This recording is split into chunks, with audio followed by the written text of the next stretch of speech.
اب اس پر پورا قابض ہو چکا تھا۔ بیلا کے وجود میں ایک لہر سی دوڑ رہی تھی۔ خان نے اس کی پیٹ پر ہلکا سا کاٹا۔ یہ سب دیکھنے کے بعد بیلا نے اپنی آنکھیں بند کر لیں۔ پوری رات خان بیلا پر اپنی شدت لٹاتا رہا اور تقریباً 5 بجے اس سے الگ ہوا۔ بیلا جو اپنی سسکیاں دبائے ہوئے تھی کب کی بے ہوش تھی۔ اس نے جیسے ہی پیرس کی سرزمین پر قدم رکھا تو دل میں برے برے وسوسے آئے کہ وہ یہاں کیسے رہے گی۔ چاچو سے تو وہ آج تک نہیں مل پائی تھی، جس کی وجہ اسے معلوم نہیں تھی۔ بس اس نے فرحان کو دیکھا ہوا تھا، وہ بھی 4 سال پہلے۔ پتہ نہیں اب وہ پہچان پائے گی کہ نہیں۔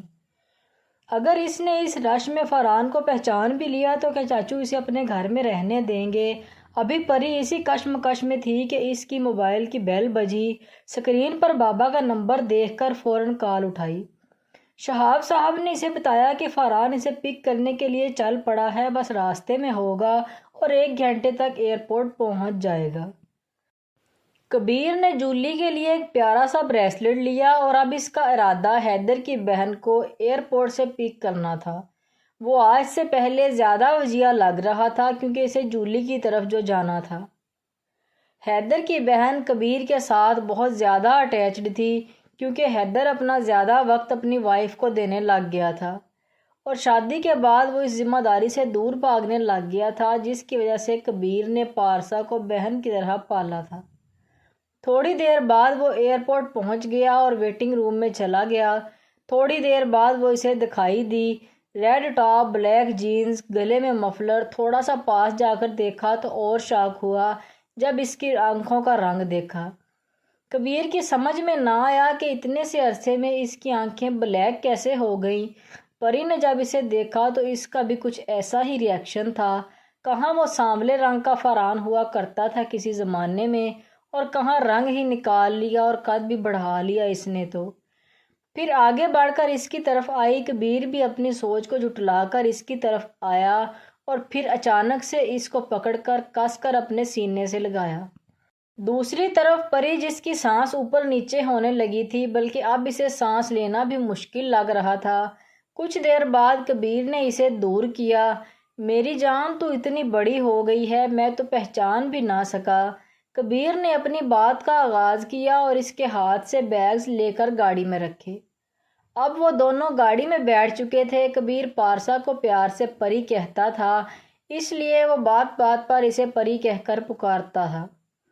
پری پہلے برداشت کرتی رہی اور پھر اچانک اس کے صبر کا پیمانہ لبریز ہو گیا۔ بس بہت ہوا، کب سے پری پری لگایا ہوا ہے۔ اچانک پری پھٹ پڑی۔ اس پر کبیر بہت حیران ہوا۔ یہ کیا کہہ رہی ہو؟ پری نام تو میں نے رکھا تھا، تمہارے خان بابا نے۔ کبیر نے اسے وضاحت دینی چاہی۔ کیا فضول بکواس کیے جا رہے ہو؟ پری نے کبیر سے کہا۔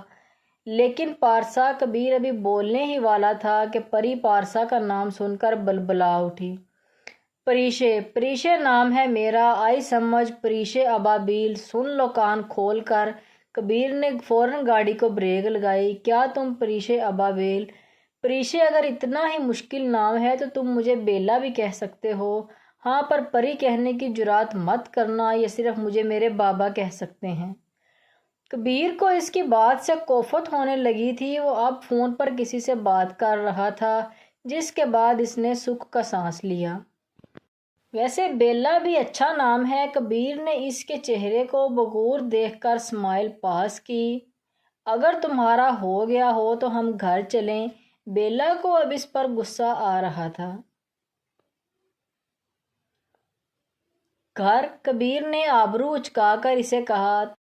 تو کیا گلی ڈنڈا کھیلنے کا ارادہ رکھتے ہو؟ بیلا کہاں چپ رہنے والی تھی، فوراً بولی۔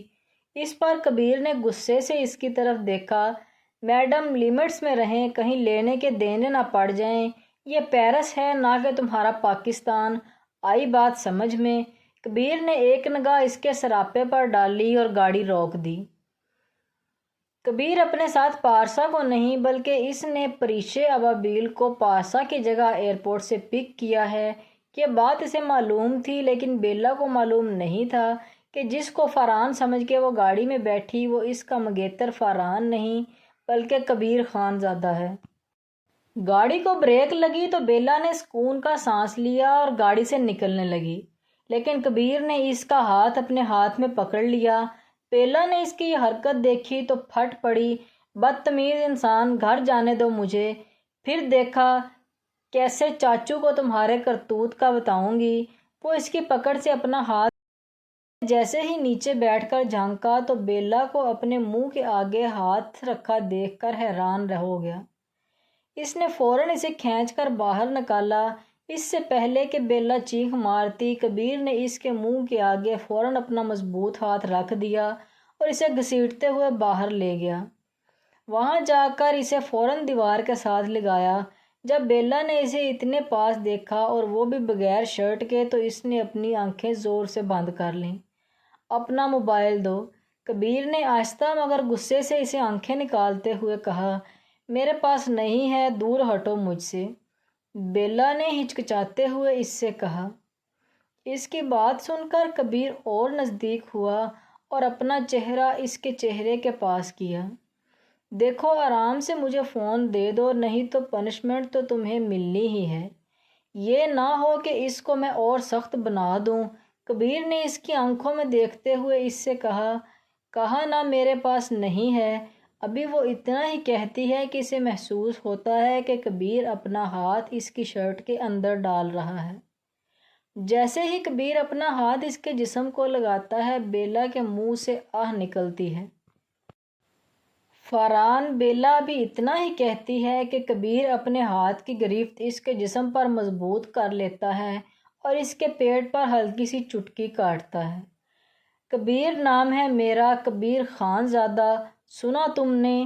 اب شرافت سے موبائل دو مجھے، نہیں تو میں کیا کر سکتا ہوں، یہ تو تم نے اندر دیکھ ہی لیا تھا۔